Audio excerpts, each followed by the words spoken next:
do it. Let's fucking do it. Let's rip. Let's roll. Let's get ready to go. Welcome back to Nerd Shit in the Dark, the shittiest podcast on the internet. We are coming at you in December of 2025. And it just feels like it's been so fucking long since we've actually recorded, because now we record in advance quite often, but we're here fresh live. Jake, I'm your host, Chase the Chaz Skripek, and with me is... I'm just Jake today. He's just Jake. He's just Jake, but he's ready to roll. He says today like he's not just Jake every time we do it.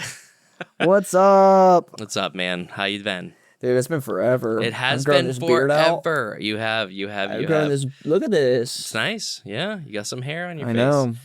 Little shout out to the people. We're going to hang out in real life on Saturday. Looking forward to it. In real life. You'd think that since Jake and I have such great on-screen chemistry that we hang out in life often, but we hang out in life 3 times a year at most. Next to never. Yeah, it's kind of weird how good of friends we are, and really when you we could probably, if we thought it through over the past couple of years, we could probably count how many times we've actually got to hang out in person. So let's do it live for the podcast. No, I'm just I was going to, but let's not. It would take way too After long. I showed my laundry behind me. Yeah. Yeah, man. What's new? What's new? What's good? What do you want to tell the shitters? Nothing, man. I'm ready to roll. Yeah. Nothing, man. I'm ready to roll. I hate winter. Yeah. That's all. I have a little... It's brutal. Nothing nerd shitty to start with, but just I've been meditating again pretty regularly. I've been doing really good. I'm about 2 months in now of just pretty much daily. I might miss a day of meditation, and it's really working for me. It's going really well. Well. But it has sparked something in me that only comes about every once in a while. And to tell you about this, we kind of have to go back a number of years where I was having this I'd hate to call it an issue, but from time to time, people would wake me up, like if I was sleeping, and I would scream at the top of my lungs from whatever, I've heard about this. On a roller coaster. And this happened, it only really happened twice, but it was twice, once to my mom, once to my roommate Jessica at the time. So that there was that, but I have this series of just my dream or sleep self physically gets me to act. There was another scenario in the midst of that where I had this one dream where my dad was being abducted by aliens or something. It would be too hard to get into the plot, but in the dream, I had to break into this room and attack these aliens because they thought they were tricking me to save my dad. And I mean, in the dream, I got myself all amped up and I charged this door, and in real fucking life, I sat up from the dead and shouted, "It's your boy!" No idea. Might have been one of the now I say that all the time, but I used to never say it. And then that dream thing happened. And luckily I lived alone. It was rather weird. So things like that were happening where my dream self was communicating into the real world. There was a time when Miranda and I first started dating. We had just eaten dinner, come home, laid in bed, and I was on the precipice of a full solid nap. I was out, but I wasn't completely out. When you're thinking and you can kind of see it, that's where I was. And I whispered into Miranda's ear, "Where the food at?" We just did eating. I didn't need any food. I don't know what the fuck was going on. So it bleeds through. But after that, it kind of stopped happening as much. It just went away for a long time. Until around last weekish, where maybe it was 2 weeks ago, but I had this dream where I was, and I'm doing anger-based meditation, meditation to be mindful and control rage, yada, yada, yada. And it's working really well in real life, but it was as if it was coming out in my dream. I had this terrible dream where I got drunk with some of my friends and Miranda at a bar and passed out, and they left me there, and I missed the whole night. And it was, friends that we know, and I was angry with them in the dream, and Miranda was making fun of me, and I just lunged at her in the dream. But then in real life, dude, this is at 2 a.m, 2 weeks ago, I just get up from my sleep and I'm just like strangle jumping the air, being like, "Ugh." Miranda's not even there. She's out on the couch, but I'm just like, what the fuck was that? No wonder she sleeps on the couch. My What the fuck was God. that? So that was She's a little in weird. danger for her life. And like I said, since I've been meditating, my dreams have also been more vivid, more vibrant, more shit's just happening. It's crazy. So that happened. And then just last night, dude, just last night, Wow. I'm having a dream about like a ghost in somewhere, and it was trying to like consume me. I don't even know how to describe it. It's almost like sleep paralysis meets a ghost dream sort of situation. So I'm like fighting to try to kind of get out of the dream, maybe. And it's not working. In the dream, I'm like becoming one with the ghost as it's trying to like take me. And I wake up this morning. Not this morning. It's like 11:30 at night last night. I had fallen asleep at 8. So it's like 11:30 and I'm already shouting at my son and my daughter, and my son and my daughter. My son and what his is mother. happening? And I just say, I will make you suffer. I shout that out loud. They're both asleep. They don't know what even happened. But I'm just like, what the hell is going on with me, man? So I'm going to keep track of this. I'm going to keep meditating, but I'm going to keep track of this. I don't know, man. I don't know. Oh, man. And it's like, I'm glad I'm not just like screaming at the top of my lungs. But still freaky. But it is weird, dude. The My, physical movement that goes along with me waking up shouting in the real world. Oh my God, that's so ridiculous. I have so many dude. dreams where I piss that If I I wake up every hear day that like I happen piss at my my pants. house this weekend, Oh God. yeah. I don't know. I don't know, man. I can't. I don't know. But once again, it hadn't happened in 5 years. That's Since the last time anything remotely like that has happened, and now it's been happening. Not only have my dreams just have been wonky as fuck, but Do you take something to sleep? no, I mean I smoke regularly, but Cut. He didn't mean that. No, I thought you meant like, well, that will affect your dreams, but like if I take melatonin, hey, buddy. hi. Like melatonin does that to me. I mean, I don't sleep very well, you know. Yeah. But Tori does have to Melatonin text had me. done that to me, and so I stopped. Tori has to text me before she comes home in the middle of the night because she's afraid of my, yeah. Anyway, when it comes to candles, I really believe this is a vanilla cedar wood. I'm a woody candle kind of guy, not fruity, woody kind of candle guy. You know what I mean? respect that, Teak wood, cedar wood, teak wood. I like woods. Yeah, that's crazy. I'm very excited for this weekend. You think it's gonna be a good time? I think we're gonna have a great time. You think so? Oh, I know. Yeah, I'm a little nervous. But You'll be all right. yeah, I got a lot to do before then, but yeah, I'm nervous. What else, dude? What else can I throw at you? You might have to cut some dead time here. I apologize. That's all right. I'll be honest with you. My brain is absolutely fried. Then we don't have to riff anymore. No, we got to shoot the shit for at least 5 more. I got nothing else though. Yeah, we can get in it. We got some stuff to cover. So I really could use another beer. I feel like, but I'm not going to. If you need it, go get it. I can't. I gotta go up early tomorrow. Other than like our main things, you got any other new nerd shit going on?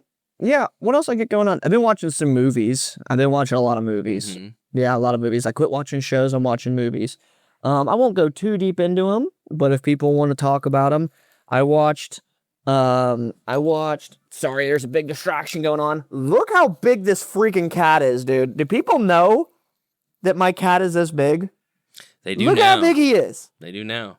I should. Okay. Hey, Rusty, come here. Let's show how big cats can get. All right. So what did I watch since we last talked? I watched There Will Be Blood. Daniel Day-Lewis. I've never seen these movies before either. These are all first timers.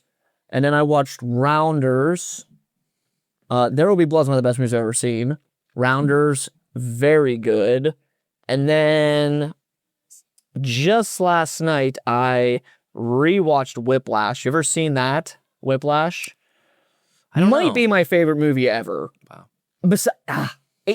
Dune, different topics, but you know what I mean. Yeah. It is unbelievable. Unbelievable. Whiplash. I love it so much. Who is the supporting actor? He's the guy who is unbelievable. It's J.K. Simmons. Is that his name, or is that I love him. the guy who was in Spider-Man? Yeah. Yeah, dude, he is The guy who's in like so everything. unbelievable. I mean, he won an Oscar for this one. Yeah. And When it come out? oh, it's good. You gotta give me a second. I'm sorry. You gotta go. You can't rub on clean clothes. You're just a cat. You're just a cat. You're not a human. Yeah, they shouldn't be Cut wearing it. clothes. Okay. J.K. Simmons, he won the Oscar for Best Supporting Actor. You're going to have a lot of post in this one. Sorry, bud. J.K. Simmons, Best Supporting Actor for Whiplash. The budget was like $3 million for this movie. It is unbelievably good. I watched it like 4 years ago for the first time. Liked it. Rewatched it this time. And I was like, oh, it's one of my favorite movies of all time. It was that good.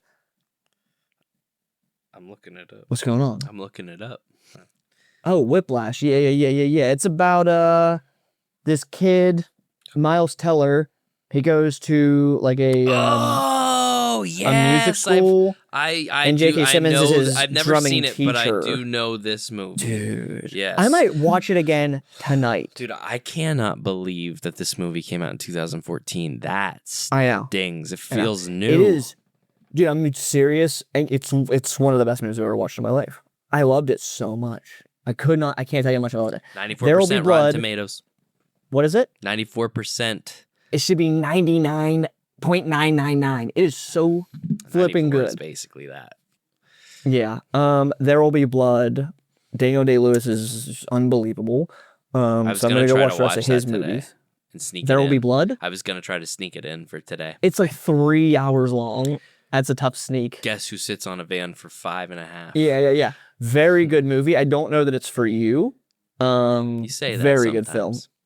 I do. I don't mean it in a rude way. I'm just trying to dissect your taste. Daniel Day-Lewis is unbelievable. But again, that's the same guy who did One Battle After Another, which thus far is my favorite movie of the year. I've seen a lot of movies this year, like a lot of the new releases. That's my favorite movie of the year, right there with Sinners. I'm very excited for Marty Supreme in a couple weeks. We'll see. I watched the Bob Dylan movie. That's another one I watched recently. Pretty good. Timothy Chalamet is the best actor working right now. I think that's it. I think that's all I've watched. Probably more. I don't know. I'm into movies, man. This is like my year of movies. I think it's the best year for movies. Are awesome. I think it's the best year for movies in a very long time.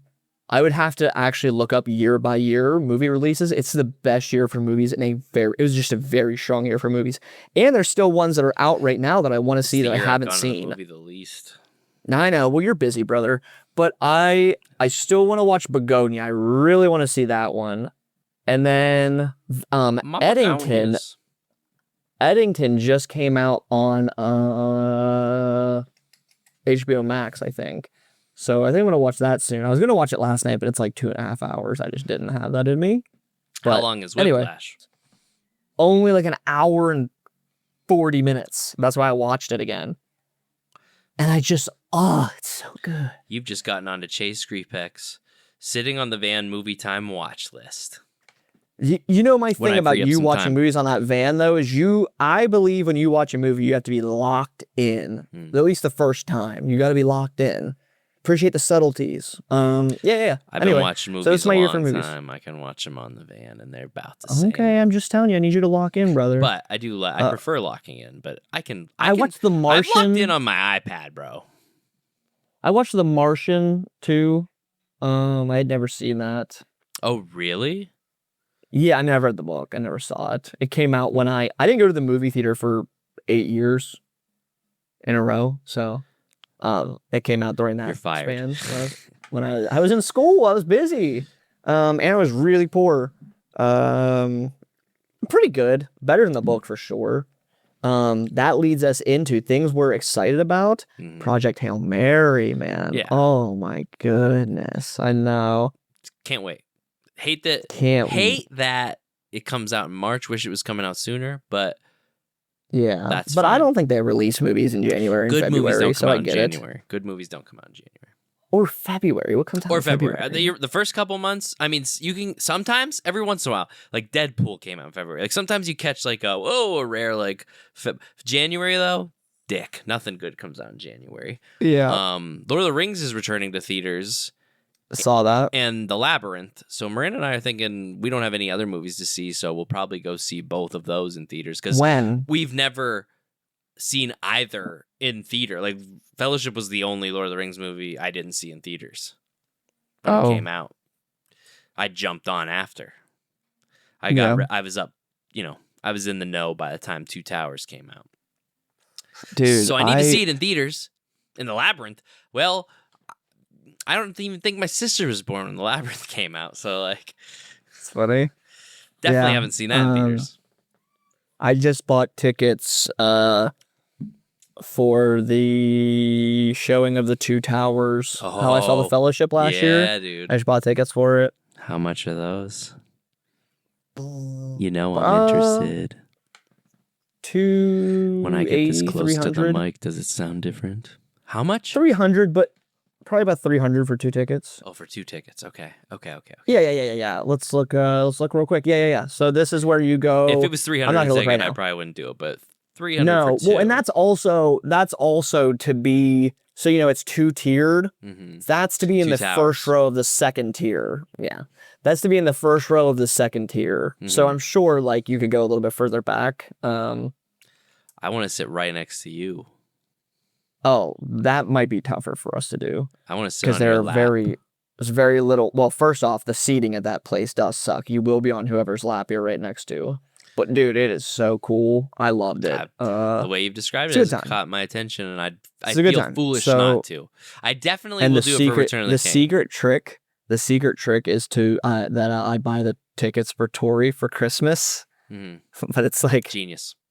It's genius. Yeah, but it's like what I want to do. Mm-hmm. Obviously she wants to do it as well. But yeah, I'm excited for that. I felt so getting the My Chemical Romance tickets. I was you were like, this is kind of this is gonna kill me, but I mean, this is gonna be fun, and it fucking was. I know. So yeah. Nice. Anyway, yeah, that's what I've been up to, man. Cool. Movies. I read a book or two as well, which we'll discuss. Which we're gonna talk about, and we got a movie to talk about. But before we jump into that, I wanted to talk about. I watched a whole season of an anime during our time off, and it was one. What was it? It was one that I had started years ago and only watched 5 episodes over the course of like 2 years. It's called Haikyu. It is the volleyball. Like if you've ever seen it's the volleyball manga and anime. It's the one. It's the one that you see about. And I don't, this maybe a little about me, but I played volleyball for about 6 summers. Let me interrupt you right now. Volleyball. Yeah. The tickets I'm looking at right now for Saturday are only $76 a piece. Holy shit. Yeah. That's not bad at all. That's incredible. And that's for Saturday night. What night were you going to go? I think Friday. Holy shit. You should go Saturday. Yo. You should go Saturday and we should sit together. Yeah, we definitely could. Okay. Anyway. Yeah, Haikyu. We'll talk. Haikyu. So, yeah. Oh, yeah. I was saying how I played volleyball for 6 summers. Maybe 7. Maybe 7. Haikyu.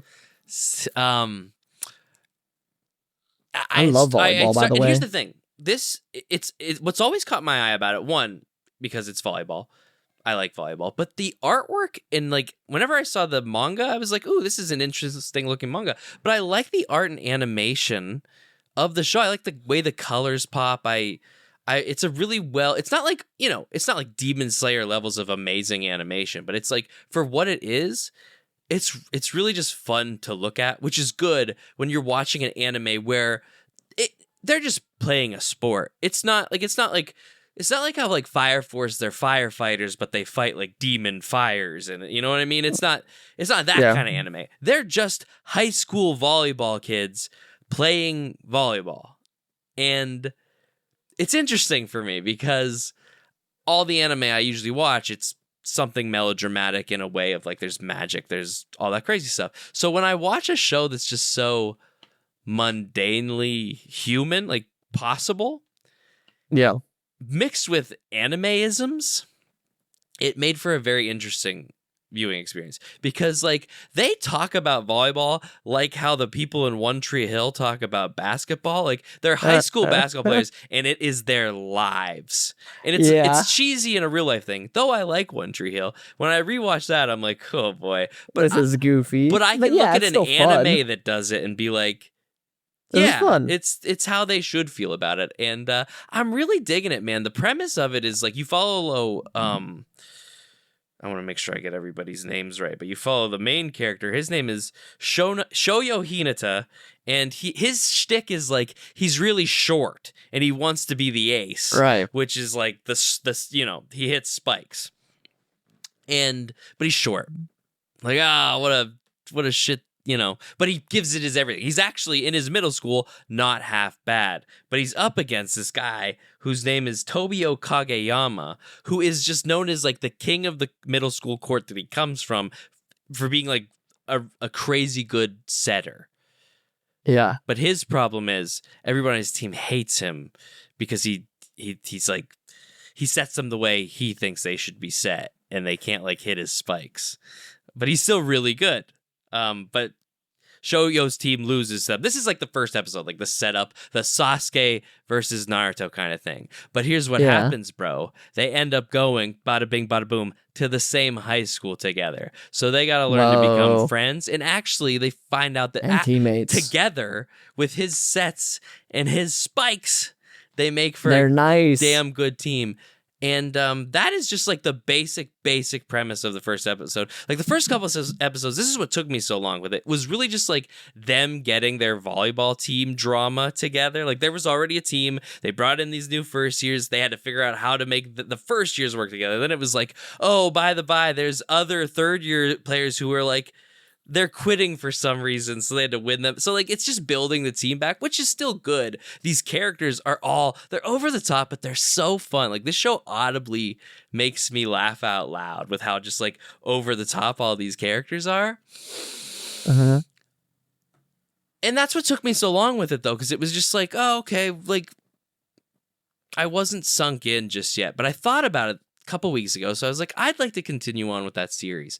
And where I picked it up at was like the best place to pick back up with it. It is so good, and I'm glad I finished it the first season at least before today.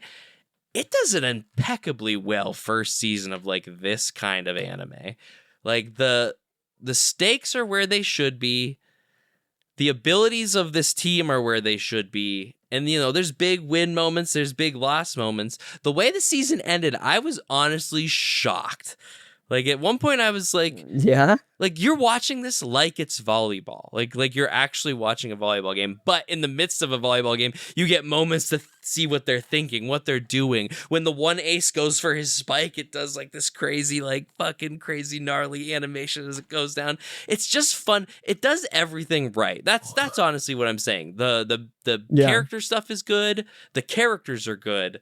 The storyline is good. The action of watching them play this anime volleyball is good. I mean, you get past like the cheesiness of it sometimes, because there are some characters that you're just like, you're telling me this is a high schooler? Like, you're telling me this is a 10th to 12th grader? All right. But it's an anime, so you just roll with it. And yeah, I'll probably be carrying on to season 2. It's also crazy, like, how much, like, I'm watching this show and I want to play volleyball again so bad. Like, it just I love that. I love volleyball. And like, there were times where like I was like, I'm gonna watch one more episode and then I'm gonna be done. And then I got so into like, because like the last match is like 5 episodes long. It's like, oh, it's like the Frieza and Goku battle of fucking volleyball games. But like, I was locked in. I was like, I can't stop now. I gotta see what happens. I put off a lot of other things I wanted to do today just to watch the end of it, because I was so in. And can I tell you something? Can I spoil the first season for you? No. Okay. This is something I would actually enjoy to watch. The ending of it surprised me. I was honestly shocked. You can't spoil it. This is something I would actually enjoy to watch. Yeah. It's and it's something that I could watch and my little cousins would think I'm awesome. The for only having issue seen that it. I even have with it, it's so like minute, and it just was like, I'm wondering if it carries on in season 2 or not, but it just seems like, and I watch English dub typically if I can. I prefer just seeing it in my own language.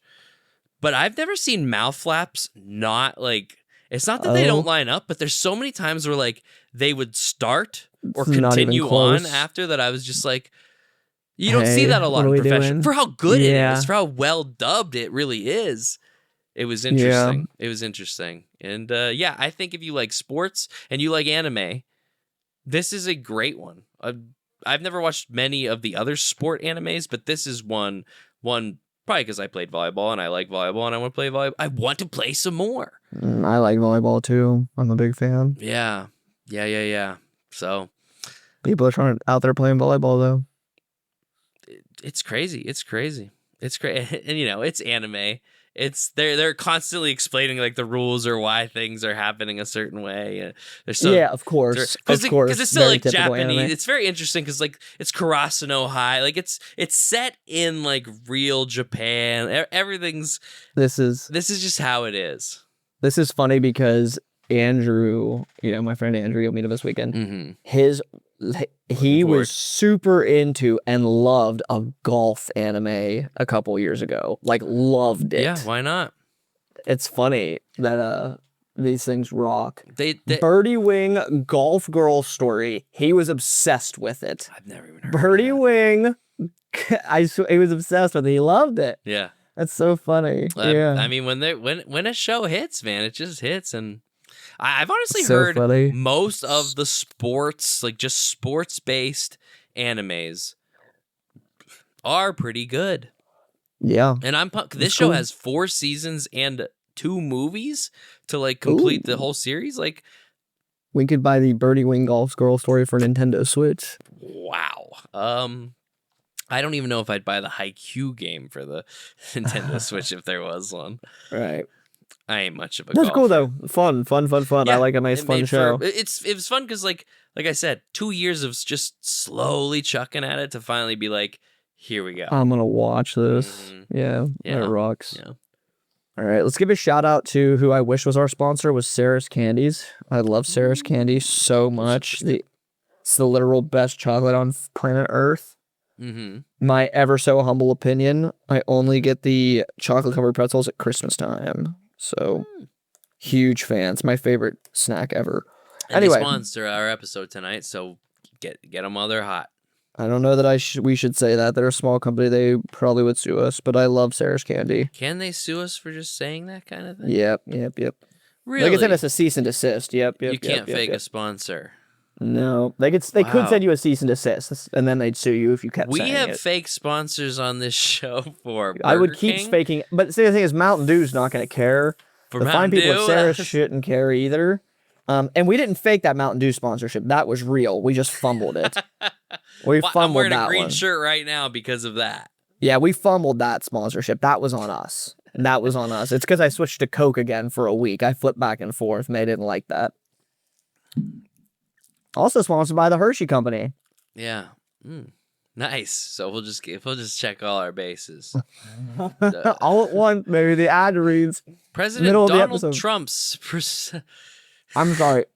I am wouldn't even joke really, about that. really not on topic today. Mhm. And that's my fault. I got to get it together. But now we're going to talk about some stuff that I'm ready We're for. gonna talk about some stuff. So Jake, I finally watched, and started a new theme in my life.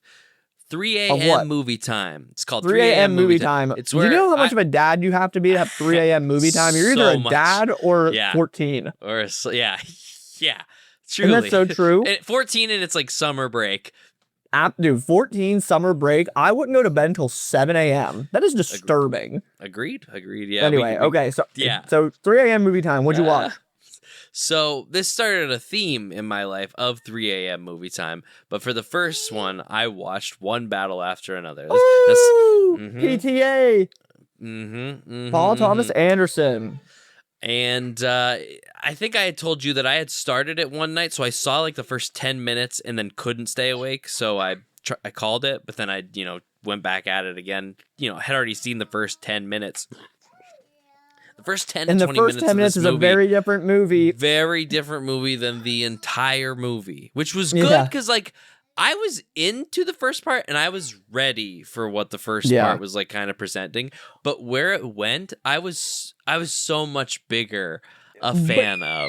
I think it's so impressive that it's like it you know, just like something else we're going to talk about today. I feel like it's a couple different movies in one, you know, that like that first Well, I've been little telling bits. people I think it is Taken meets Pineapple Express. That is that's what I felt. That's what it seemed like. You know. Yeah, I think PTA is a genius. Yeah. I do, man. I think that movie is incredible. It's so incredible. And to be, I mean, you know, try not to get into the spoilers here for a minute, but the movie is 2 hours and 42 minutes. That's a long movie, man. And it does not feel like it. It just breezes by, in my opinion. Especially the first half. I paused it at one point to go get coffee, and I was like, there's only an hour left. Holy fuck. Like, this movie flew. Like, I thought there was so much more to go, and I was like, oh, fuck. And just to go, like, another point is, I mean, DiCaprio gets credit, but just not enough for how good of an actor he is. It is unbelievable that the same guy who plays the Revenant, have I already talked about this on here, or do I just talk about this all the time? I don't know. Doesn't matter. Have we ever talked about this on here? Maybe a little. I don't know. It is unbelievable that the guy who plays in The Revenant and The Wolf of Wall Street is able to play that character in one battle after another. And it's so believable. Right away, you believe it. Right away. And that's the thing, so though, too. Good. Whether you like the character that he's playing or not, whether you even like this movie or not, you have to say, like, Leonardo DiCaprio has range out the ass in this movie. And he always has. And he always has. But if this didn't really show it, I mean, dude, it goes from... He's still goofy in the first 20 minutes, but, like, less goofy than he gets as he gets, like, older him. But dude, the older him version is... When it cut to him at the parent-teacher conference, and he said the shit he was saying, I was just like... that's when I started laughing. And it's the hardest I've ever laughed in a... It's the hardest I've laughed in a movie theater since Step Brothers. Wow. I was cackling in the movie theater. It's because, like, the tone of it isn't funny, even when it is funny. The tone isn't. But for some reason, the tone it hits isn't these funny. Pineapple Express funnies. The tone isn't funny. It's a very serious and dangerous situation that's ongoing. And I have to watch. I've only seen it once. I really need to rewatch it to give a more comprehensive review.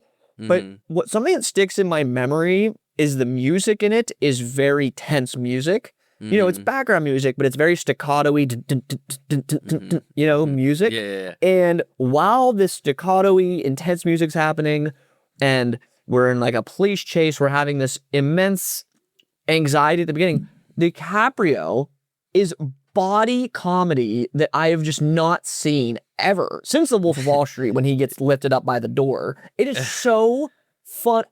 When he is yelling on the phone to that kid, dude, I'm screaming laughing. I pictured you. It's a great compliment, I think. I don't know. Laughing at it, but because I know you get that, like, you relate to it so well. And, like, there are things that get me like that sometimes. So, like, I just happen to get like that 3 times a week. Right. Yeah. How good is this freaking movie, man? And not even to talk about that I think Sean Penn could win Best Supporting Actor this year at the Oscars. I think he's that good in it. Lockjaw, the bad guy. I think he's that good. I think he could win Best Supporting character. Yeah, he's 100% going to get nominated for Best Supporting Actor. His body and his facial expressions. He's perfect. He does it perfectly. He plays the character perfectly. It's very unique in my opinion. It's just what a great movie. And I didn't have any idea what it was about, and I didn't have very high hopes for it. Me neither. I went into and how other than funny is Benicio del Toro in this movie too? Dude. Benicio del Toro is so good in this, huh?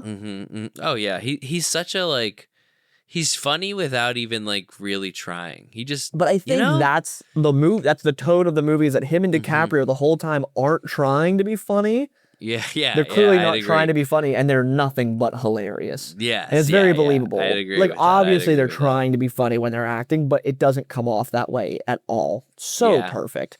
I love this movie. It's my favorite movie of the year. Favorite movie. You did say that already. Yeah. And I had to be honest, as of right now, I don't know if it's my not favorite very movie of the close. year, but it was really good. It was What really is? good. It's up there. What is? That is a great question. It's this. This is the best movie of the year. I'm very hopeful. I'm very into the Oscars this year because I loved so many films. I'm very hopeful that this gets a nomination, at least for Best Picture, and that DiCaprio gets a nomination. I know Sean Penn's getting nominated, but I hope DiCaprio gets nominated as well. So, yeah. I mean, Sean Penn's 100% getting nominated, but great film. Wow.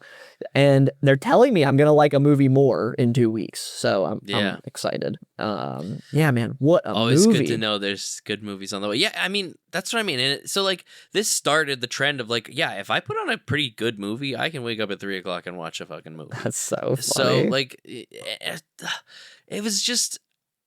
94% on Rotten Tomatoes. Let's talk about, like... So we've talked about the tone a lot in the series, like that it's funny while being serious, while being. It's also a little ludicrous. There is like Anchorman levels ludicrous of humor in this, with like the racist group of people that like get together and control it's ridiculous. Like it's ridiculous. It's but it's so the way that he's able to match the tones to be this serious scary thing. But goofy, and you care, and you're worried. Over the top at the same time. Yeah, he hits every note in this movie. It's genius. I think the movie's genius. And things don't go really anywhere you go. Like, advertisement and talking to people about this movie, I thought Leonardo DiCaprio was going to be, like, he's a great character. A serious guy that chases down his daughter. But maybe, I didn't even know if the movie was about that. But what I didn't expect was, like, almost entirely for the movie's main plot to take place, Leonardo DiCaprio doesn't do anything. He doesn't even need to be there. Nope. But I'm so glad he is. Yeah, he's so friggin' funny. It's interesting. Interesting how they do it all. His name being Bob is also perfect. I don't know why. Like, every time Benicio del Toro is like, okay, Bob, this is what we're doing, you know? It's so funny, man. Okay, Bob, time to go. And he rolls out the car door. Come on. Dude, when we were in the theater and it's my favorite scene in a movie that's been made in the last, I don't know, maybe since Whiplash or Dune. Well, Dune. Damn, Dune is so good. Dune has so many good scenes, it's hard to even compare. It's in its own. That whole time period from when they figure out that the daughter has to go on the run, and DiCaprio, we're in small spoiler territory. It's pretty early in the movie. But DiCaprio starts scrambling to go get her, and he goes to Benicio del Toro's, dojo. That whole sequence from there until he is captured is the funniest thing I have seen since Pineapple Express, Step Brothers, like that. I have not laughed that hard at a movie like when he actually tries to go jump roof to roof and he falls. Tori laughed out loud, which does not happen at a movie ever. I can't laugh like that.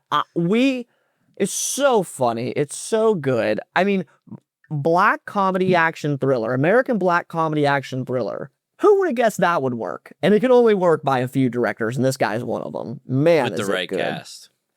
Yeah, I think Benicio del Toro and DiCaprio are perfect for the comedy parts. I think Sean Penn is such a good character that he makes like the thriller part of it actually work, Yeah. Man. I don't really care about Tiana Taylor, but that's okay. I'm indifferent to her. Daughter? No, that's the mom. Oh, she's not. I mean, yeah. I was glad she died early on or got away. Whoa! I need you to know right away in this movie, I was the only person. I don't know if I'm the only person that caught it or thought it was so funny. We're in a full theater, and you know me. When I laugh, it's loud. And right at the beginning, they get in the car after they blow up whatever the Rocket Man blows up, okay? And they're in the car, and Tiana Taylor's character turns to him and goes, she turns to DiCaprio, and they're all excited. And if you're ever a kid that did some bad shit, some bad stuff, and it's like, not bad, but like, small vandalism stuff in your town, whatever, steal it stuff. That like excitement, I kind of get it. That's all. But they're blowing stuff up, so it's crazy. But they get in the car, and it's DiCaprio and Tiana Taylor in the back, and Tiana Taylor turns and goes, "You like black girls?" And DiCaprio goes, "Well, of course I like black girls. What the fuck do you think I do this? What the fuck do you think I do this for?" And they start making out. I laughed on like the way he does it, where he says, he goes, "Oh, what the fuck do you think I do this for?" It is so like that is 10 out of 10 funny. Well, it's the beginning of the movie too, so it catches you off guard because it's Leonardo DiCaprio. And I had no idea that this was supposed to be funny in any manner at that point. Yeah, so when he does, he's like, what do you think I do this for? So funny, man. I could not stop laughing. What a great movie. That's my number one movie of the year, and I've seen a lot of the movies that came out this year. So, yeah, number one. Yeah, I liked it a lot. Next topic. We gotta move. Sure, man. I'm worried about time for you, not for me. I'm good all night. We read 2 books.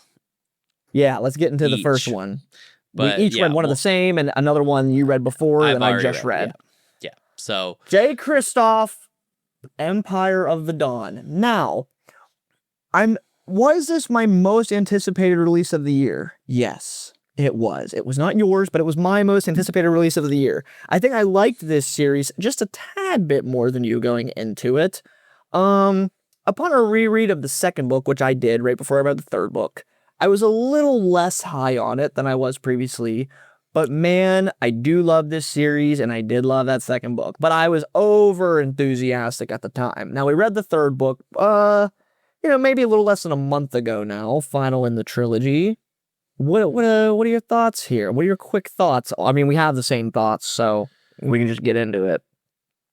If I were to just keep it spoiler-free, because this is the final book in the series, just for hard to talk about. Yeah. Overall, I really enjoyed this book.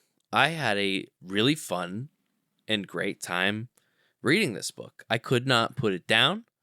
I thought it was his best. I've always talked about how I like seeing writers evolve through each book, and you could tell even from the beginning of this one that I was like, oh, I see a little bit of the evolution in his writing. That's fun. That's something you want to see for the final book in a series. I don't know if I agree with that point, my own point, throughout the entirety of the book, but there are things about it that I really liked in that aspect. I think he writes amazing action scenes. I think he writes amazing...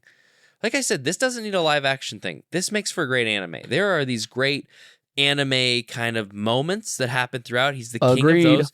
He can build up a scene to the best degree. Or to the highest degree before like some sort of climax happens.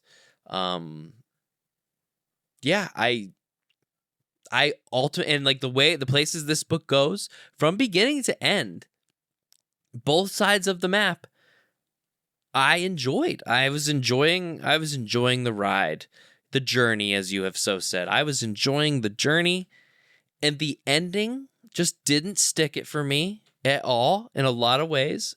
I was pretty disappointed with the very end.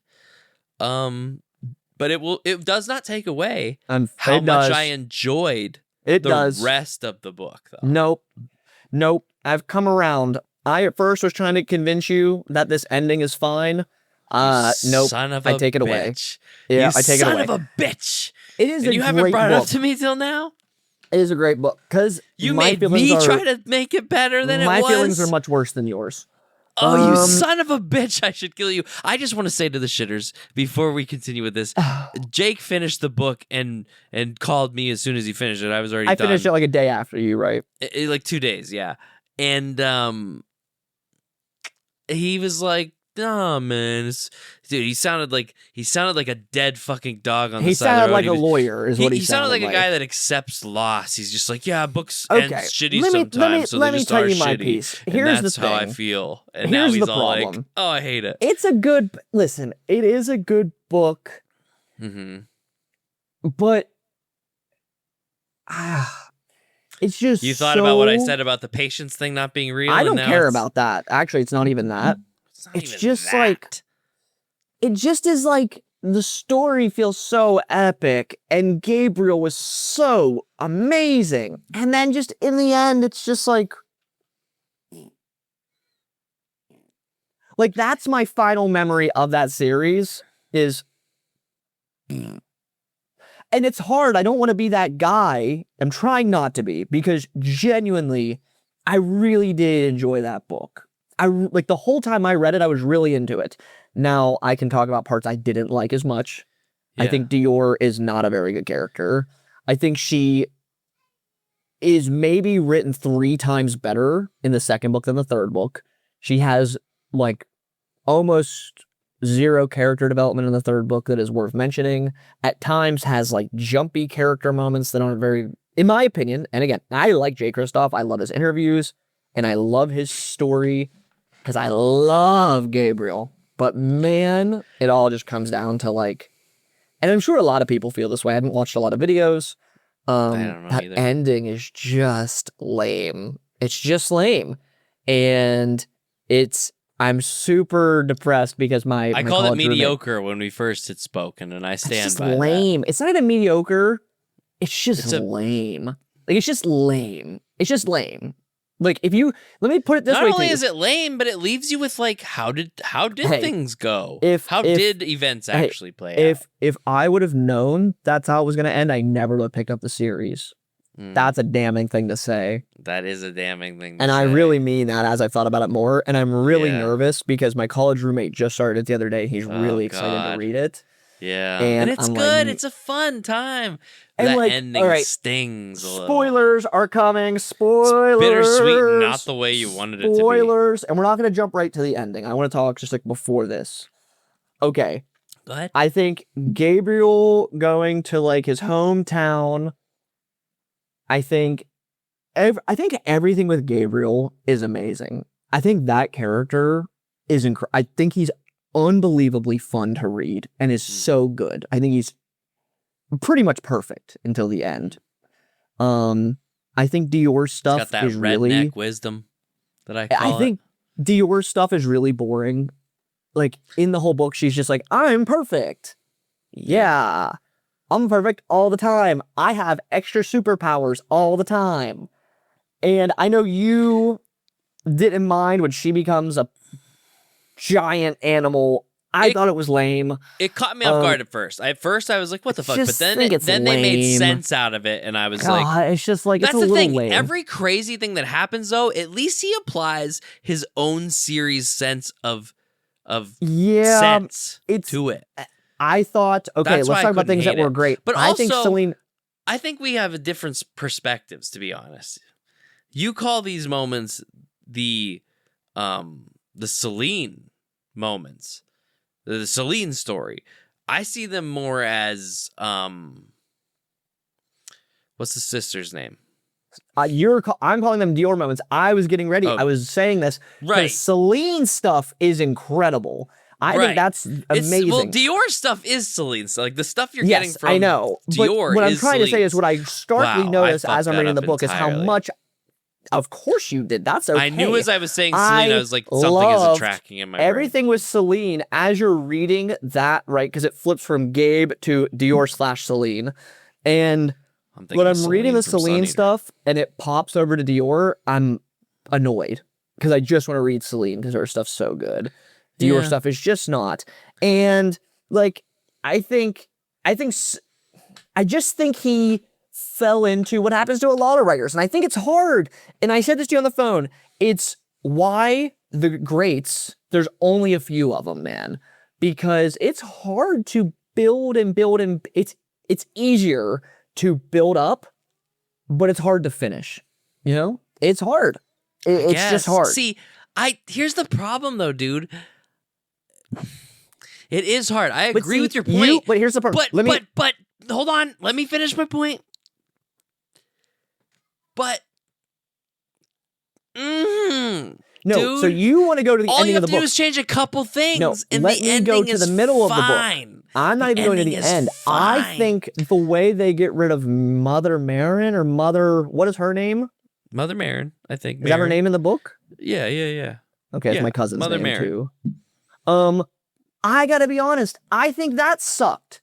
Like, Wow, I love that scene. I love the way they played sucked it. Oh, really? She's built up to be this big bad, the big bad, and then just like... And we learned everything we needed to know about her. We knew that she was dog shit. We knew she was wasn't like Fabian Voss. We didn't have time for her. She's is Fabian. She's almost as bad as him. She is much worse. She's much worse than the guy they had to kill in the last book.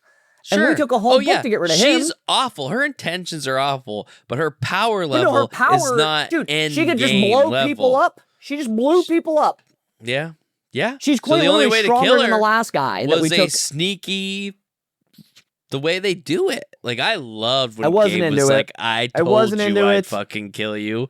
Wow, really? Damn, dude. I wasn't into that. I love that scene. So then when you go from that to the actual ending, and the problem is, I told you this, man. I told you this, that like I was very concerned, and as I'm reading the book, I'm like, oh man, nothing has happened. I want to remind everybody that when Jake finished this book, he was trying to talk me down about it, and now he's yelling at me. But remember, I told you before we started this. I told you this before we started the book. I said, I'm really worried that like we're gonna get very little of the present. That it's like, and as I'm reading this book, I'm like, uh-oh, I only have this much left. Nothing's happening in the present. This much left. Nothing's happening in the present. Uh-oh. Because you can't just build toward the present and then say, yeah, actually, big spoilers coming up. Actually, with 20 pages left, we've solved everything. We've solved it all. It's just like, it's still a good story overall, right? It's a good book series, but it just was something for me where it was one of my favorites. And now I'm like, I'll never reread it, you know? That's the difference. I'll never read them again. Yeah. And the difference is Tori was considering reading them, and now I'm like, you don't gotta. That's okay. No need. Wow. Yep. What a complete turnaround then from when we first talked about this. I think I've come to the point where I was coping. Yeah, I didn't want it to be that bad. Time. After I read it, I clearly did too. I talked to you about it like a day after I had finished it. So it was like, you would talk to me right after literally you finished minutes afterwards. I was trying, That's why I was glad I had Sun Eater to back, you know. Well, I had Strength of You and Sun Eater that came to me right after that. Well, I was like, I still stand by the fact that endings suck. So it's fine. Endings can be tough. There are expectations. You can't meet everybody. Like, I'm sure some people like the way the ending played out. There probably are. I imagine Jay Kristoff is one of those people. But it was just like... Jay Kristoff, even somewhere in his mind, was like, yeah, And the weird thing is, though, here's the thing, though, dude. When you get these kind of endings, they're known to be able to ruin an entire series sometimes. Like, the rest of the experience, or like the story that took place in the rest of them. Really, to me, the ending only ruins, like, half of the end of the third book. So the rest of the 2.5 books, I believe, happened the way they happened, whereas out of nowhere at the end of the third, he was just like, now I'm gonna throw in some shit because I need to stall. It's like, god damn. And it's also it feels weird. It feels weird because it was so serious. Well, until and then this the is very end. And then this is my next point on that. Like, very quickly, I don't even want to get into it that much, but very quickly, he kills off all of these characters, and then turns out once everybody's dead, Gabriel's a false narrator, and these people aren't actually dead, and they're all alive. Back in those last 20 pages. But my reason that's tough is a little bit different than yours. My reason is I like this series because it's very serious, very brutal, and like... And it's trying to teach a lesson of like, life is but brutal, it's harsh. It feels the like. series is harsh. So when people are dying, you're like, yeah, that's what this series is. It's brutal. That's what we do and emotionally brutal. Not just physically brutal, but emotionally brutal. Like, everybody up to this point who has died stays dead. And then but the people that have died up to this point are like, whatever. Yeah. You know, but now you're like, oh my god, we killed Lachi, we killed Phoebe, we killed Aaron, we killed Baptiste, and then just Everybody's dead. no, they're all They're good. fine. They're And all good, and this happened it's the way just it did. lame. It's just lame. Mediocre, I said. Mediocre. It's lame. It's lame.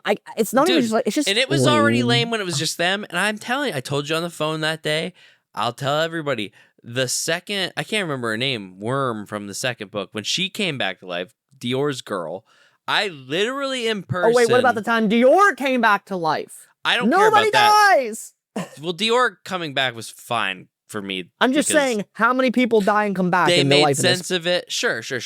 Which in fantasy I can allow. Like I like. Yeah, the but way how Dior many times can you allow it? It's the way. It's by the point that I can't remember her name, dude. Rain, Moraine, something like that. No. Her name begins with an R. Whatever. Morgaine was her mom. I slapped my head. I did the face palm. I was just like, I didn't know how I was feeling already about where things were going, and then she showed up, and I was like, "Are you fucking kidding me, dude? Like sucks. Everybody's alive." Yeah, Jesus I think it's just Christ. not good. Everybody's alive, and Gabe's dead kid that would have allowed most of this plot to happen from the point that it happens onward was never really there to begin with. It's just like, it's so disappointing.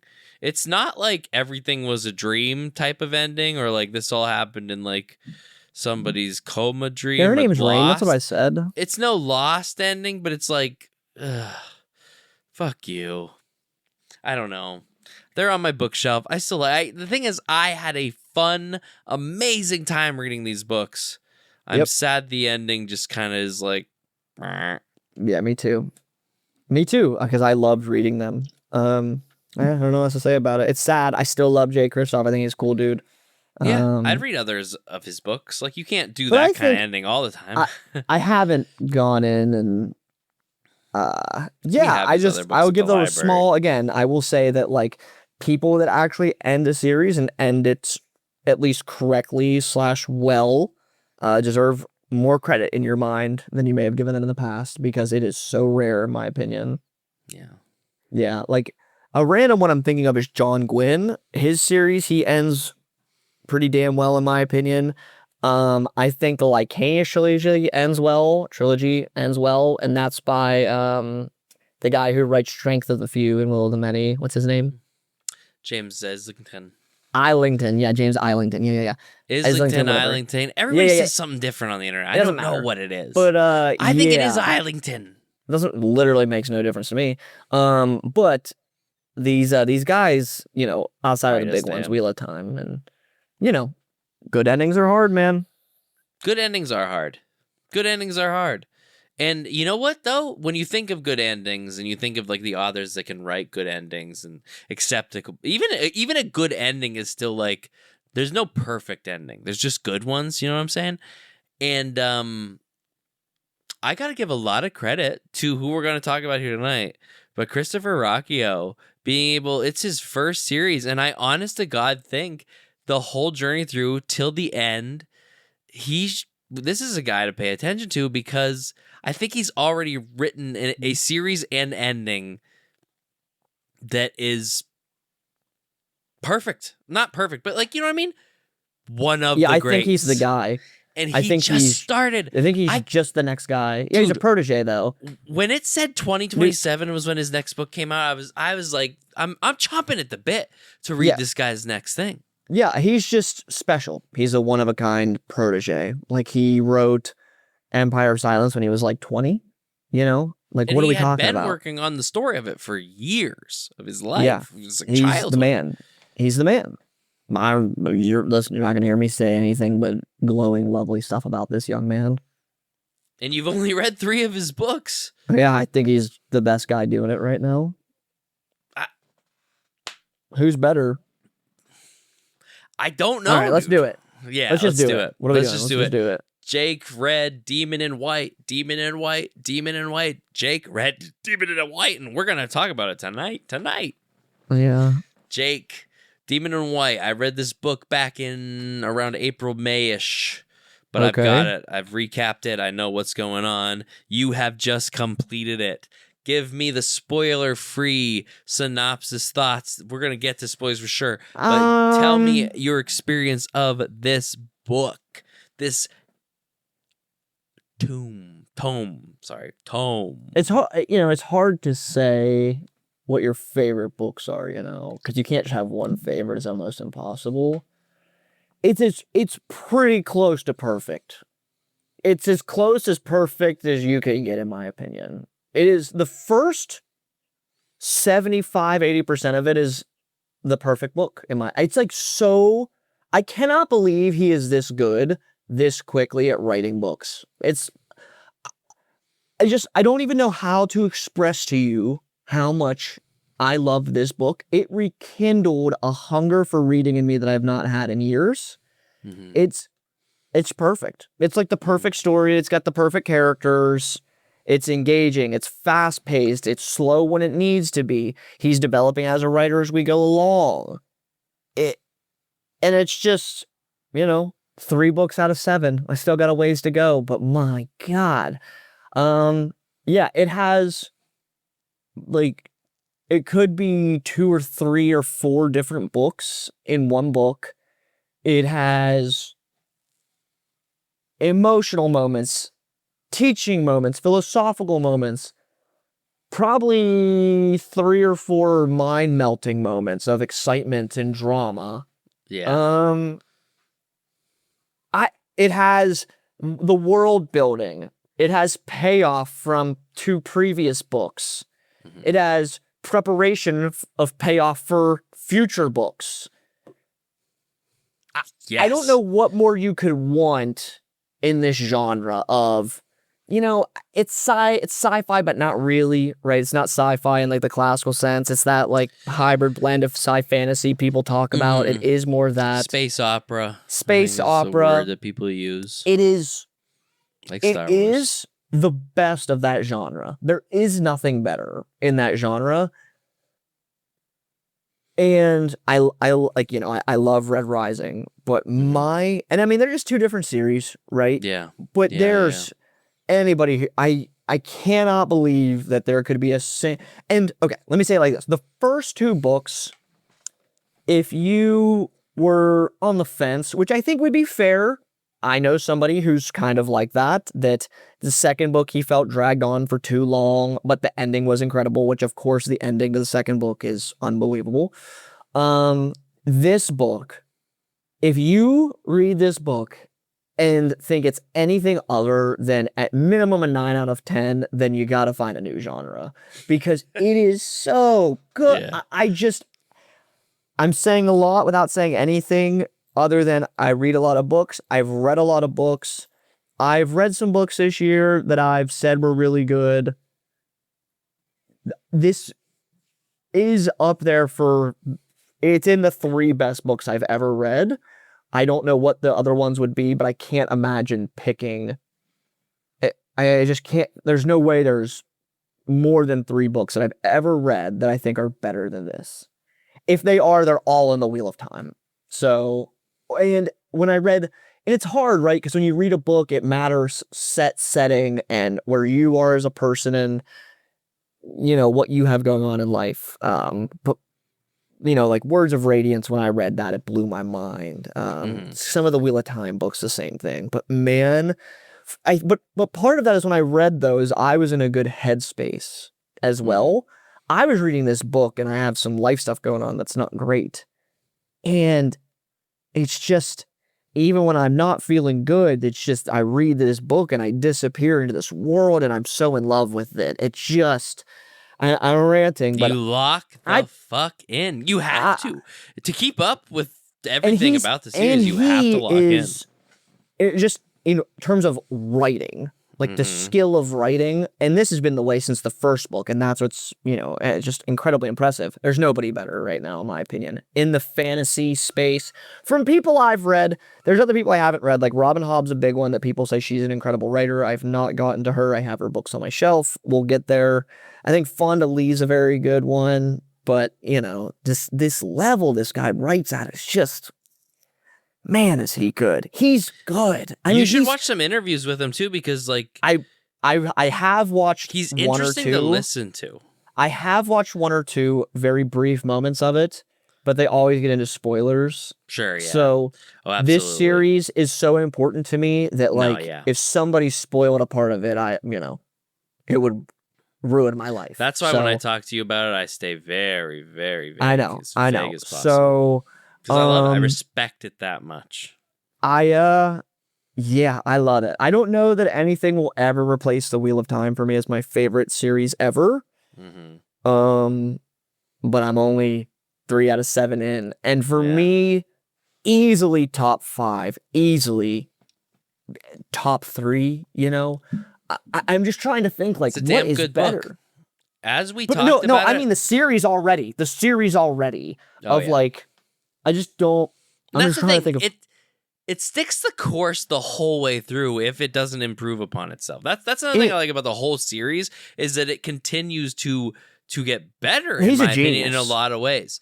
He's 'cause, unbelievable. like you said, like when you were talking to me earlier today about Dune and how the Dune series progresses, like a lot of these sci-fi or even fantasy series do break into the realm of just being like, oh, this is weird all of a sudden. Even you have said the 5th Stormlight Archive book is just written differently than the other ones. Like, no. Don't change my words. The 5th Stormlight book is horrific, awful writing by a guy who gave up, okay? He doesn't have his editor. He's got to get his editor back. The writing is horrible. Don't you say anything less. Sorry, that's all, you know. You'll trigger something in me. But this guy, he doesn't do that. He stays the course Even the whole Sanderson way at through. his best, his writing is written in a way... I didn't mean to make this a Sanderson fight. No. This is about Rockio still. Sanderson's writing is good when he's at his best because it's extraordinarily digestible to everybody. Mm-hmm. I will not say that about Rockio, especially in the first 2 books. Especially in the first 2 books. It can scare you off, bro. Especially the first book. And it's where... I recommend this book series to my... Not that I don't not recommend it to my friends I don't think are smart, but like my really, really intelligent friends, I'm like, you should read these books. Yeah. They're kind of written for you. And I'm not saying it's like... And I'm not saying it like that. It's more of...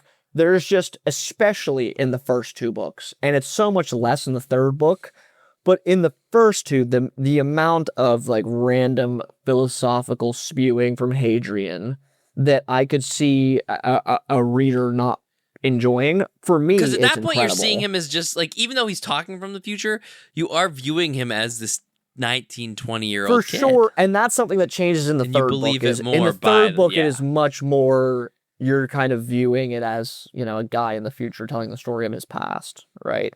I mean, it's hard. I don't even think we're going to get into spoilers that much because we will a little bit. So much happens in the book, it's almost impossible to talk about the plot. I couldn't believe the more I thought about things and like things you text me about, I'd be like, oh, that's right, that book's got a lot of shit in it. I can't believe how much, and this is again, like I think maybe why I don't want to get into spoilers that much is because you don't even need to, which is so impressive. But like one thing this series does, and you know, I've talked to you about all of this, but I've read other series where there's time jumps.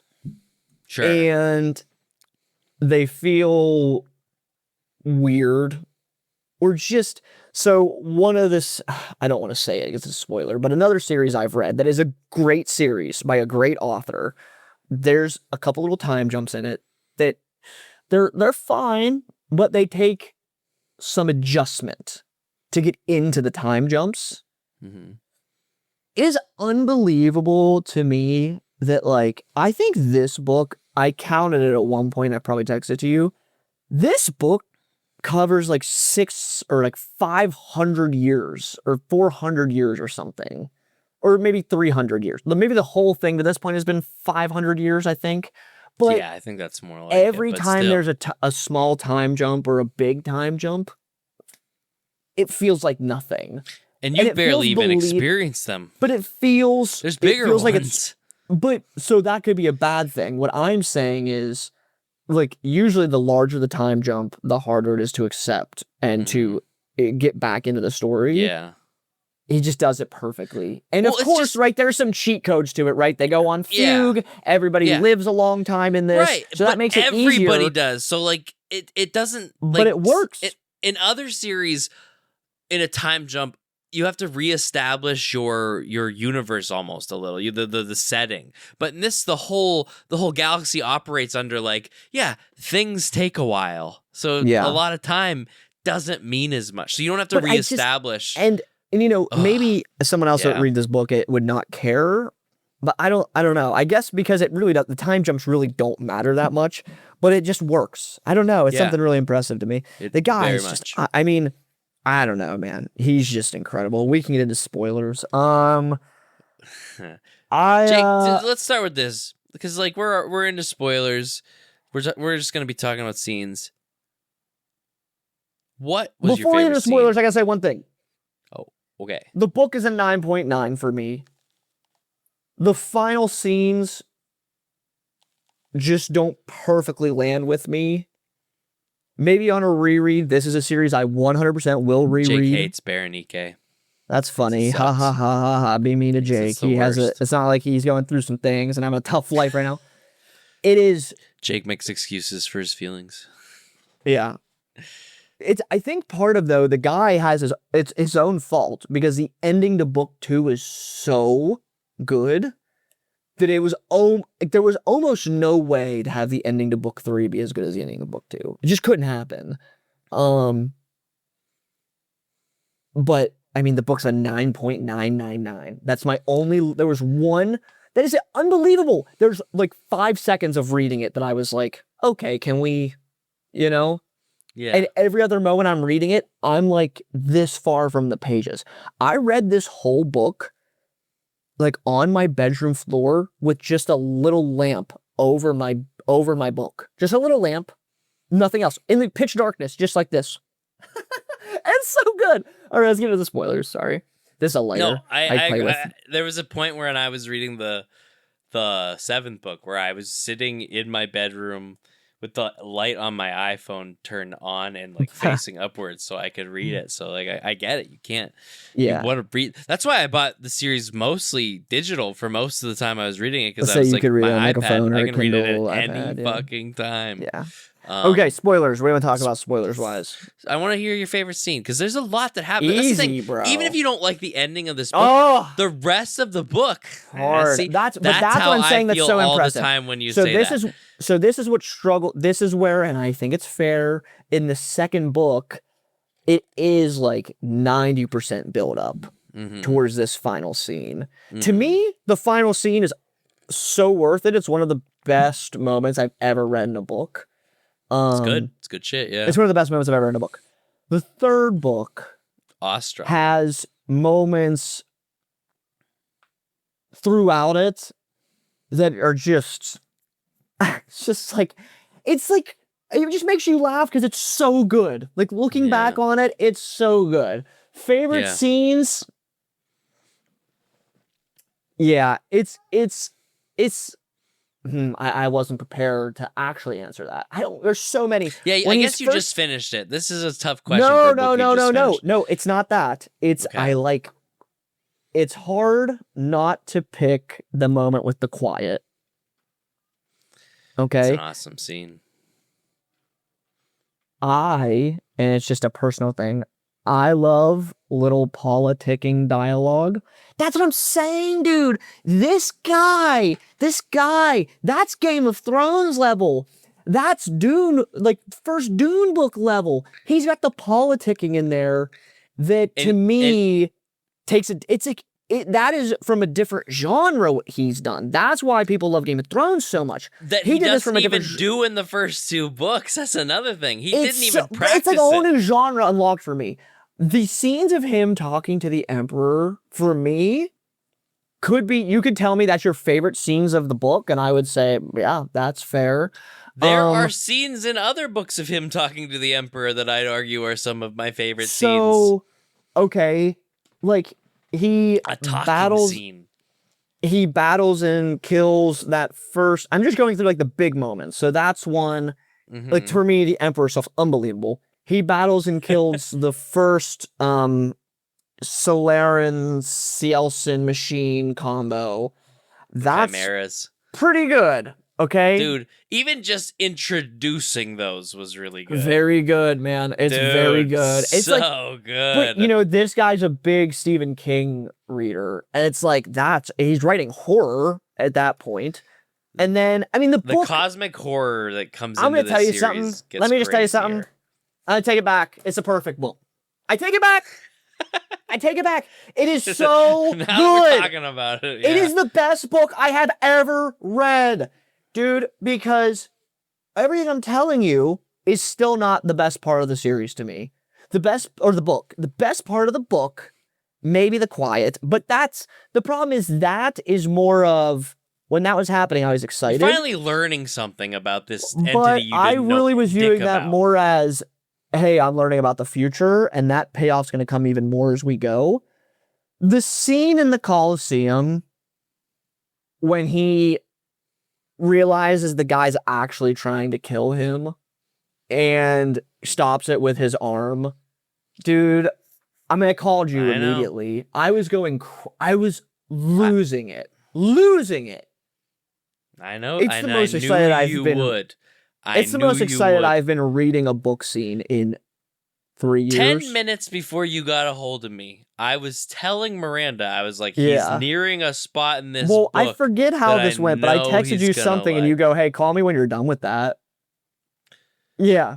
I knew you were close. So I was just like, oh boy, I'm going to be here. And here's the crazy thing. I was listening to it. This is so perfect. Let me read you these texts. Yeah. These are quotes. I can't get in trouble for these. These are quotes. Monday, December 1 at 7:07 p.m. All caps. His dope-ass hand stopped the high matter. Exclamation, exclamation, exclamation. Yes. New text. Oh my god, what a book. Exclamation, exclamation, exclamation. Quote. They say no sword can cut the devil down. End quote. Oh! Next text though, Chase. 20 minutes later. Yeah, that scene with the Emperor might be better than the fight with the Jod. Oh, yeah, that's right. What even happens in that scene with the Emperor? I don't remember. Oh, that's when he's... Oh, dude, that might be my favorite moment of the book. He says to the Emperor, because the Emperor says, stop lying to me. Do not lie to me again. Why do you want to go to the library? Let me into the plot of this book series. But no, but it's... And he's like, bitch, I've already been reading the book. No, but it's not that way it is. It's what is pushing you. Like, and that's why it's so good. What is pushing you? Because you keep saying you don't want to be king. I don't believe you. Nobody believes you. Why are you doing all of this? You want to fight for humanity? I don't know. That seems too altruistic. What's pushing you? Why do you want to go to this library? Because of the quiet. And you know about this? Dude, oh, so good. I might reread that scene tonight. I mean, it's that good. You know what I love about the Emperor? Don't say, no. Here's the problem. Time out. No. Time out.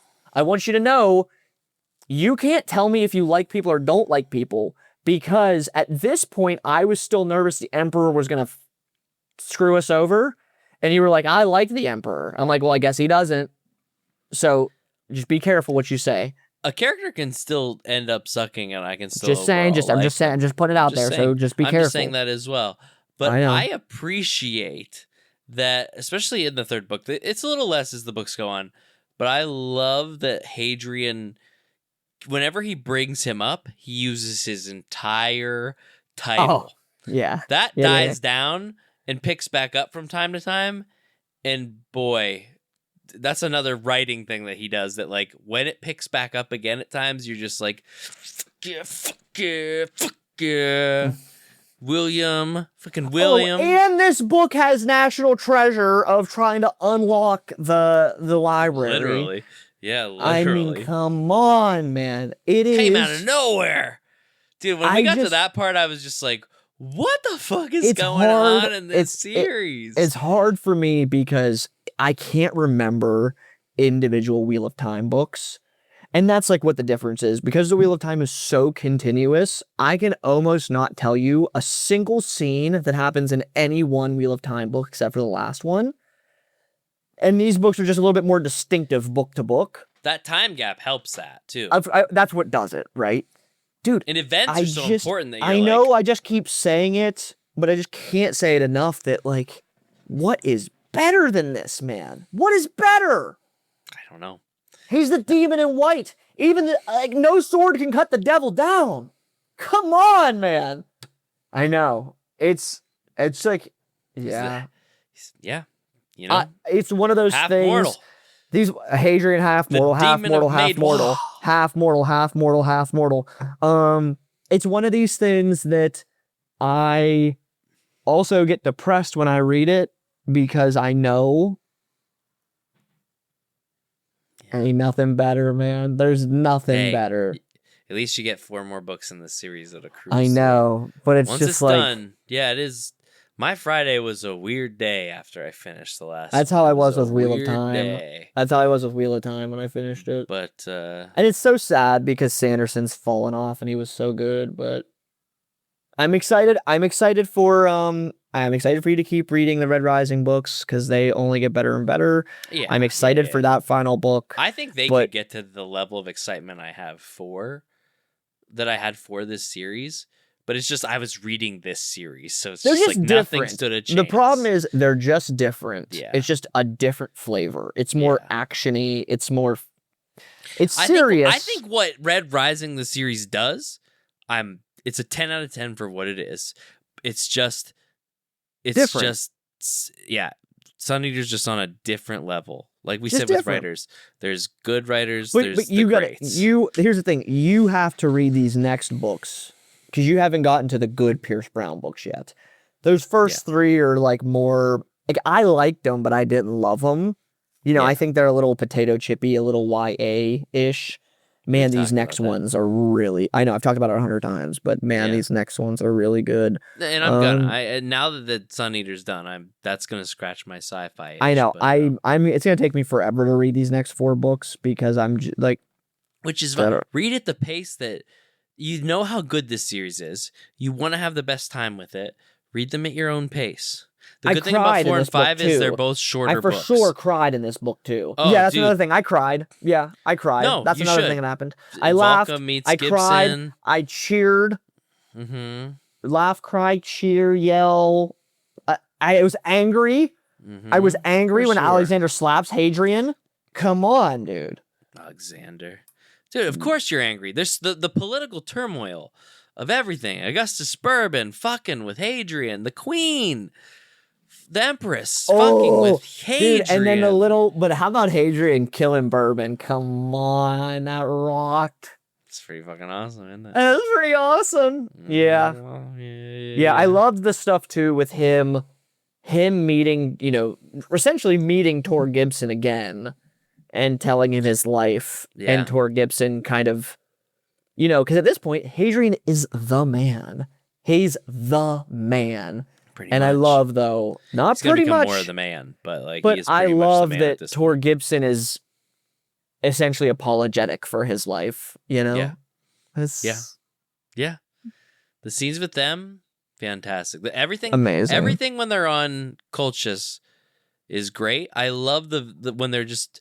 How happy Hadrian is talking about Red Company getting that vacation and living on the beach over the course of the years. That's the thing. It's a great series that blends what they're fighting for, that natural fun now. Because this could be all serious, but it takes the time to invest in these like lighter moments to show what we're doing this all for.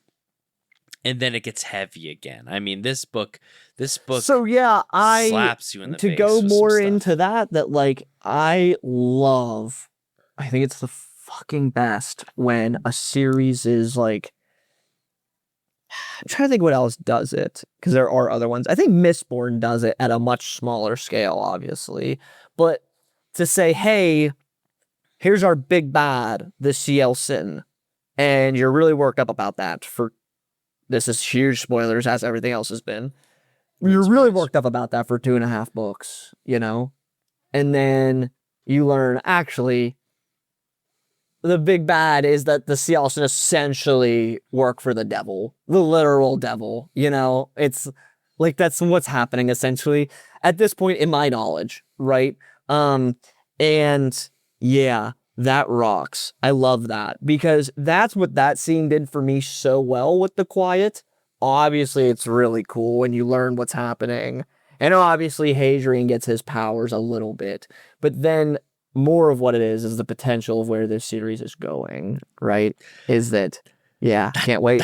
that's why I think you're also going to be somebody who really enjoys the fourth book, because what I think the fourth book really does well is it gives you this idea of the Cielsen in a way that reminded me of when you're learning about the Aiel in Wheel of Time. It's Yeah. just like, what the fuck, dude? Yeah, it's, yeah. I know you're a Christopher sucker for Rucchio. that kind of shit. I am. I'm very excited. It's a smaller book. I'm gonna have some time off coming up as well. Yeah, So the next two are only about 500 pages, so yeah. So to just to wrap it up, dude. I mean, like, I've already talked to you about this book for hours. We just talked for probably another 30 minutes. Um, I, it's you had an experience. It's just one of the best books I've ever read. It's just, yeah, man. And you know what? Like, to be clear, I'm not saying anything that anyone else isn't saying. Like, if you look up how everybody feels about it, everybody agrees. It's so Yeah. good. Yeah. Like, I mean, it's extremely highly rated on Goodreads. And like all the YouTube guys love it. I guess we're YouTube guys too, but Yeah, don't forget that. Yeah, it's I think the series in general, but especially with these first three books, it really shows a potential in this genre that I don't think we've seen so fresh since, like, Star Wars, but I mean like original Star Wars, but doing it better, you know, evolving the craft. Because I can't think of anything in its like area since 77, 81 that is like this good, balancing the science fiction and the fantasy and taking it up not just a notch but multiple levels. This guy wrote, like, where Star Wars is a long time ago in a galaxy far, far away, this is a long time from now in a galaxy that is basically this one and others. Like, it's just, Mhm. and what he does with it is so it's unbelievable. It's something that I've been seeking, I've wanted, you know, because I love Star Wars and I love the potential that Star Wars has, but I think it's reached its kind of like ceiling of like what it can do with its universe, and this is something that's like better than that, and it's insane. I'm not a big Star Because Wars I've guy. wanted things to be I better. like it, but it Yeah. just falls off really hard for me. And that's fair, but like, I Yeah. just can't think of anything that's that as good as that between Star Wars and now that has taken the genre just not only in a better direction, but just a really, really good one. I'm finished with it. This guy knew what he was doing from point A to point Z, and that is so refreshing to see. Like, because Star Wars falls under the realm of like with the sequels being not planned out, so you just like get this messy mess in the genre. So it's just beautiful to see, like, here's the genre, here it is, better than you've ever seen it before, and guess what? It's great the whole way fucking through. And guess, not only is it great the whole way through, but by the third book, it's a fucking 10 out of 10, and you're only 3 books in. Yeah. Yeah, I think there are other good sci-fi writers, even sci-fantasy writers, but to write a 7-book series of it, yeah, I mean, it's unique, man. I think 7's he's a just, good number. I just think he's, I mean, how old is he? He's like our age. I mean, is he like my age? Like actual exact years? I think he He's might in be a his little bit younger than 20s, me. I think. Yeah, I think we're older than him. Yeah. Yeah, I think he's just very uniquely talented. That's all I can like. That's how I will end it. I think Christopher Rucchio is extraordinarily talented as a writer. I read a lot of them. I'm and going to be thanking the fuck. I'm going to record a video of me reviewing Shadows Upon Time that'll be on our channel relatively soonish here. But yeah, I just want to thank the man for just existing, because he brought a series into my life that like is like in a year that I've read a lot of different series and I've read a lot of different books. And Wheel of Time was the book that got me, or the series that got me back into reading. Like I was reading semi-regularly here and there. I work at a library, so I read. Wheel of Time got me back into reading, and then Sun Eater just got me like obsessed with what I'm reading. Yeah, I get it. Because okay, I think he's a year older than me. Wow. I thought he was still in his 20s, to be honest. Yeah, I think he's a year older than me. So incredible. Can't know that his next series is a planned trilogy, so I'm excited to hear that. I listened to one of his interviews. This motherfucker just used to listen to the audiobooks of the Lord of the Rings trilogy just on repeat, like as a kid. Well, like have you ever seen that when he was a kid, his mom would drop, this is the interview I saw of him, that his mom would just drop him off at the library all day. That's when she'd go to work, and she'd just leave him at the library, and he would just sit in the aisles and like read Stephen King books when he was like 5, 6, 7. It shows. It fucking shows. Yeah, I think he's just like a pro. I think there's like people in the world that are like truly extraordinary, like that are proteges, and then take that protege skill and continue to develop and work at it, and you get one of one guys. And I just think he's, I just can't say enough. I've only read 3 books, and I know, that's what's crazy. I'm just like baffled by it, and baffled by it. And writing wise and story wise, I think that you read of the 3, you read the 2 least good ones. You know what I mean? This is the difference, though. Like what I want to say is that there's we've talked about Jay Kristoff and Sanderson. Like these guys are fun writers. They're good writers in a certain way. Rockio is like a beautiful writer and an impactful writer. I feel like I'm learning something. Yes, he's an impactful writer and just incredible, man. And I think that's the official goal of the channel, is one day maybe we'll talk to Christopher. That's the goal. I'd love to. I'd love to talk to Christopher. He's impacted my life. I would like him, if he hears this, let me finish the 7th book, dude. Give me a few months. I got a new job. I'm very busy. Give me a few months, and then we'll talk. Through this book for how busy you are, though. I did plow through. I was confident we could talk about it on this episode because I was like, Jake's reading this book. Jake isn't fucking around with this book. I read the book very quickly. Jake's fucked around with other books, but this one he did not fuck It's crazy because I used to read much quicker than I do now, but my attention is drawn in a few different places. But man, I read this quickly. From how much you loved the first 2 books, I was like, well, you know what it is, and this is important. This is important that when I first started reading again, I read all these books that that's just all I did. I didn't watch shows or movies or play games or scroll on my phone or do anything else.